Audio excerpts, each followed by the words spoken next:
College വിട്ട് bus സ്റ്റാൻഡിലെ തിരക്കിലേക്ക് നടക്കുമ്പോഴും അനഘയുടെ ഉള്ളിൽ ഒരു കടൽ ഇരമ്പുന്നുണ്ടായിരുന്നു. ചുറ്റുമുള്ള ബഹളങ്ങളോ ഹോൺ മുഴക്കങ്ങളോ ഒന്നും അവൾ കേൾക്കുന്നുണ്ടായിരുന്നില്ല. അവളുടെ കാതുകളിൽ ശ്രുതിയുടെ വാക്കുകൾ ഒരു മുനയുള്ള ആണി പോലെ തറച്ചു നിന്നു. "നീ ഒന്ന് ആലോചിച്ചു നോക്കിയേ അനഘേ." ശ്രുതി തൻ്റെ തോളിലെ ബാഗ് ശരിയാക്കിയിട്ട് അവളോട് പരിഹാസത്തോടെ ഒന്ന് ചിരിച്ചു. "നാട്ടിൽ മുഴുവൻ കടവും പേറി നടക്കുന്ന നിന്റെ അച്ഛനെയും നിന്നെയും അവർക്ക് എന്തിനാ?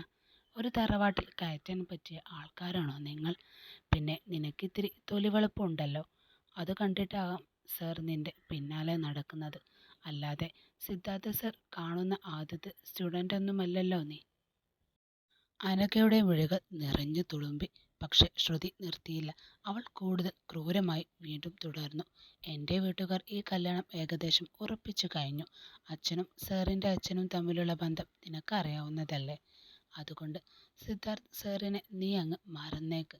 നിനക്ക് ചേരുന്ന വല്ലവനെയും പോയി കണ്ടുപിടിക്ക്.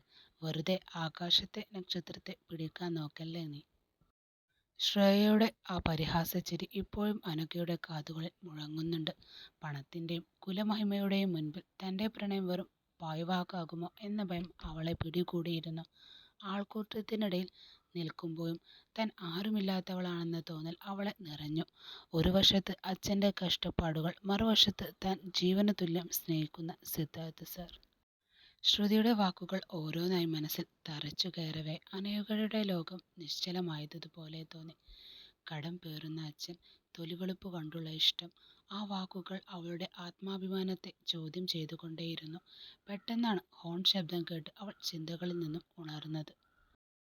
തലപ്പറമ്പിലേക്കുള്ള ബസ് സ്റ്റാൻഡിൽ ഇരച്ചു കയറി വരികയായിരുന്നു. "എന്താ കൊച്ചേ ഇത്? എത്ര നേരമായി ഞാൻ ഹോണടിക്കുന്നു.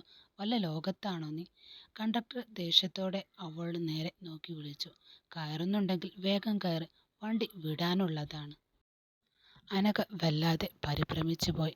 ആൾക്കാരുടെ ശ്രദ്ധ തന്നിലേക്കാണെന്ന് മനസ്സിലായപ്പോൾ അവൾ വേഗത്തിൽ ബസ്സിലേക്ക് കയറി. സീറ്റുകളെല്ലാം നിറഞ്ഞു നിന്നിരുന്നു. മുന്നിൽ ഡ്രൈവറുടെ തൊട്ടടുത്തായി ഒരു സീറ്റ് ഒഴിഞ്ഞു കിടക്കുന്നുണ്ട്. അത് അവൾ കണ്ടു. പക്ഷേ അതിൻ്റെ ഒരു വശം ഒടിഞ്ഞു തൂങ്ങി നിൽക്കുകയാണ്. മറ്റൊരു വഴിയുമില്ലാത്തതിനാൽ അവൾ ആ സീറ്റിലേക്ക് ഒതുങ്ങിയിരുന്നു. ബസ് മുന്നോട്ട് നീങ്ങുമ്പോഴും ജനാലക്കപ്പുറം മായുന്ന കാഴ്ചകളിലൊന്നും അവളുടെ കണ്ണുകൾ അപ്പോഴും ഉടക്കിയില്ല.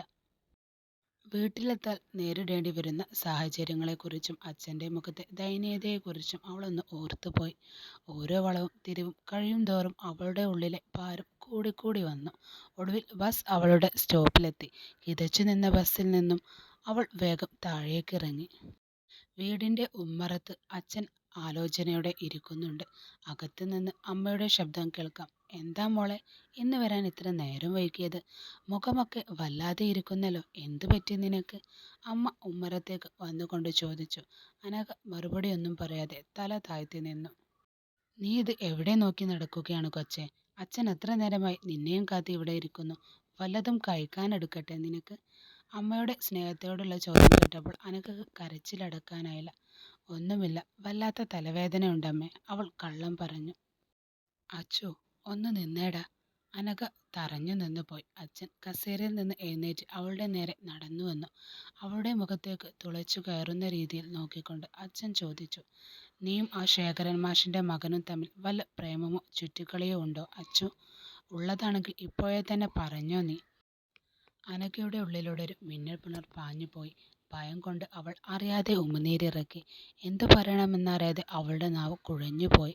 "അച്ഛൻ വിടാൻ പാവമില്ലായിരുന്നു. നിന്നെയും അവനെയും ഇന്നലെ വേലായുധൻ ഇവിടത്തെ വളവിൽ വെച്ച് കണ്ടു എന്ന് പറഞ്ഞു.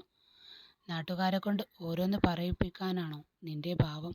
അച്ഛൻ ശബ്ദത്തിൽ ദേഷ്യം ഇരച്ചു കയറിയിരുന്നു. "നോക്ക് മോളെ, നമുക്ക് ഈ നാട്ടിൽ ഒരു അന്തസ്സുണ്ട്. അത് നീയായിട്ട് കളഞ്ഞു കുളിക്കരുത്.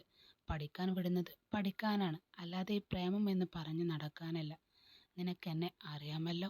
ഇനി ഇതിൻ്റെ പേരിൽ വല്ലതും കേട്ടാൽ നിന്റെ മുട്ടുകാൽ ഞാൻ തല്ലിയൊടിക്കും.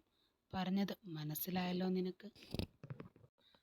അച്ഛൻ അത്രയും പറഞ്ഞ് മുറ്റത്തേക്ക് ഇറങ്ങിപ്പോയി. ആ വാക്കുകൾ ഓരോന്നും അനഘയുടെ ഉള്ളിൽ ചെന്ന് തറച്ചു.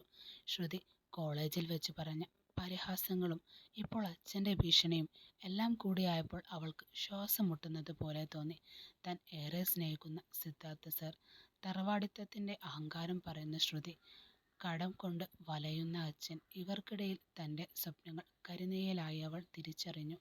ഉമ്മറത്തെ തൂണിൽ ചാരി നിന്നവൾ വിങ്ങിപ്പൊട്ടി. അവളുടെ ലോകം ഇരുട്ടിലായത് പോലുന്നത് പോലെ അവൾക്ക് തന്നെ തോന്നി. ഊണുമേശയിൽ വിളമ്പി വെച്ച ചോറിന് കയ്പുള്ളതുപോലെ അനഘയ്ക്ക് തോന്നി. അവൾ ഓരോ വറ്റും പെറുക്കി പെറുക്കിക്കൊണ്ട് സാവിത്രിക്ക് ദേഷ്യം സഹിക്കാനായില്ല. "നിനക്കെന്താ അച്ചു, നേരെ ചൊവ്വെ അതൊന്ന് കഴിച്ചു തീർത്താൽ. എന്തൊരു ഇരിപ്പാണിത്!" സാവിത്രി സ്വരം കടുപ്പിച്ചു പറഞ്ഞു. അനിയത്തി ആര്യ ചേച്ചിയെ ഒന്ന് നോക്കി പരിഹാസത്തോടെ പറഞ്ഞു. "അതോ എനിക്കും മനസ്സിലാവാത്തത്. സാധാരണ അവിയൽ കിട്ടിയാൽ ചേച്ചിക്ക് വയറു നിറയെ വേണമല്ലോ, ഇന്നിപ്പോ എന്തു പറ്റി?" അനഘ ഒന്നും മിണ്ടിയില്ല. അവരുടെ ചോദ്യങ്ങളിൽ നിന്ന് രക്ഷപ്പെടാമെന്നോണം അവൾ വേഗം ചോറ് കഴിച്ചു തീർത്തു. പാത്രവും കഴുകി മുറിയിലേക്ക് നടന്നു. അവൾ പോയെന്ന് ഉറപ്പായതും സാവിത്രി ഭർത്താവിന് നേരെ തിരിഞ്ഞു. "നിങ്ങൾ എന്തിനാ മനുഷ്യ ആ കൊച്ചിനെ ഇങ്ങനെ പറയുന്നേ?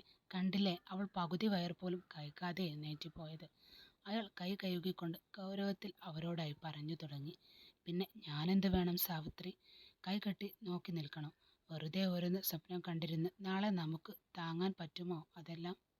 അതിനവൾ എന്ത് തെറ്റ് ചെയ്തെന്നാ നിങ്ങൾ പറയുന്നത്?" "തെറ്റ് അവളുടേതല്ലെന്ന് എനിക്കറിയാം. പക്ഷെ കേൾക്കുന്നത് നമ്മളല്ലേ? ആ ശേഖരൻ മാഷിന്റെ മോൻ ഇന്നലെ മാധവന്റെ മോളെ പെണ്ണ് കാണാൻ പോയത് കവലയിൽ തന്നെ പാട്ടാ. അപ്പോഴാണ് ഈ വേലായുധൻ അവൻ ഇവളുടെ കൈ പിടിച്ച് സംസാരിക്കുന്നത് കണ്ടത്. ഇനി അത് മതി നാടാകെ പാട്ടാവാൻ." അയാൾ ഒരു ദീർഘശ്വാസം വിട്ടു. "ഇവൾക്ക് താഴെ ഒരുത്തിയും കൂടി ഉള്ളതല്ലേ? എൻ്റെ മക്കൾ അന്തസ്സായിട്ട് പടിയിറങ്ങണമെന്നാണ് എൻ്റെ ആഗ്രഹം. അതിനു വേണ്ടിയാ ഞാൻ അവളെ പറഞ്ഞത്. ഇനി നീ ഒന്ന് അവളെ സമാധാനിപ്പിക്കാൻ നോക്ക്." അയാൾ ഗൗരവത്തോടെ കൈ തുടച്ച് മുറിയിലേക്ക് നടന്നു. സാവിത്രി അങ്ങു ദൂരെ മുറിയിൽ വാതിലടച്ചിരിക്കുന്ന അനഘയെ നോക്കി വിഷമത്തോടെ നിന്നു. പുറത്ത് ചീവീടുകൾ കരയുന്ന ശബ്ദം മാത്രം ആ വീടിന്റെ നിശബ്ദതയെ മുറിച്ചു കൊണ്ടിരുന്നു. അടച്ചിട്ട മുറിക്കുള്ളിൽ നിശബ്ദതയിൽ അച്ഛൻ്റെ ഓരോ വാക്കും അവൾ വ്യക്തമായി കേൾക്കുന്നുണ്ടായിരുന്നു. എൻ്റെ മക്കൾ അന്തസ്സായി പടിയിറങ്ങണം എന്ന വാക്ക് അവളുടെ ഹൃദയത്തിൽ കനലായി വീണു.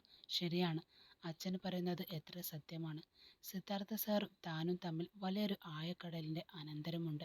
പണത്തിന്റെയും തറവാടിത്തത്തിന്റെയും വലിയ മതിലുകൾ. ശ്രുതി പറഞ്ഞതുപോലെ തൻ്റെ വെളുത്ത നിറം കണ്ടുള്ള ഒരു വെറും ആകർഷണം മാത്രമാണോ സാറിന് തന്നോട് തോന്നിയത്? ശേഖരൻ മാഷുടെ മകൻ മറ്റൊരു പെണ്ണിനെ കാണാൻ പോയി എന്ന വാർത്ത സത്യമാണെങ്കിൽ ഇനിയും ആ പ്രതീക്ഷയുമായി നടക്കുന്നത് സ്വന്തം ആത്മാഭിമാനത്തിനെ പണയം വെക്കുന്നതിന് തുല്യമാണ്. "ഇല്ല, ഇനി വേണ്ട," അവൾ വിറയ്ക്കുന്ന ചുണ്ടുകളോടെ സ്വയം പറഞ്ഞു. "എൻ്റെ ഒരാഗ്രഹം കാരണം അച്ഛൻ്റെ തല താഴ്ന്നു പോകാൻ ഞാൻ സമ്മതിക്കില്ല. എന്നെ വളർത്താൻ അദ്ദേഹം സഹിച്ച കഷ്ടപ്പാടുകൾക്ക് മുന്നിൽ എൻ്റെ ഈ പ്രണയം എത്ര ചെറുതാണ്."